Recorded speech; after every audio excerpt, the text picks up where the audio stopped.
Termina aí, bota tocando.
Protegido pelas armas de São Jorge.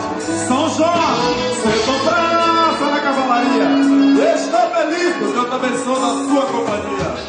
Estou vestido com as roupas e as armas de Jorge, para que meus inimigos tenham pés não me alcancem, tenham mãos não me peguem, não me toquem, que olhos não me enxerguem, e nem pensamento eles possam ter para me fazerem mal. Armas de fogo, meu corpo não alcançará. Facas e lanças se quebram se meu corpo tocar. Cordas e correntes se arrebentem se meu corpo amarrar. Pois estou vestido com as roupas e as armas de Jorge. Jorge é da Capadócia. Salve Jorge!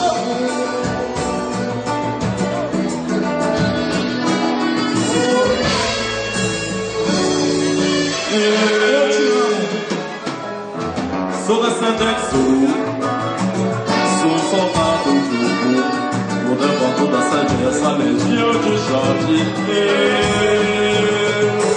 Sincretizado na terra, sou carregado de axé, e protejo do futuro cavaleiro nobre. Sim, vou lá em frente a festejar meu protetor e agradecer por eu ser mais um vencedor.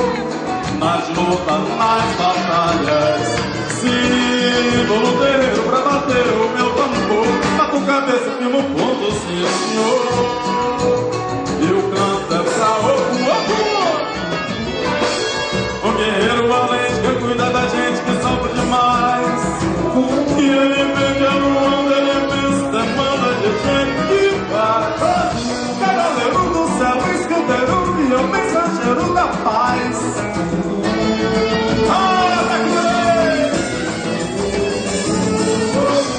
Ele nunca balança, ele pega na lança, ele mata o dragão.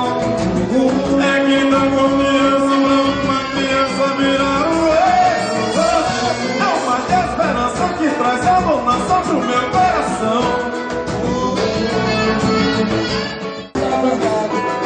Medo, silêncio e amor. Medo também é saudade, sorriso, medo.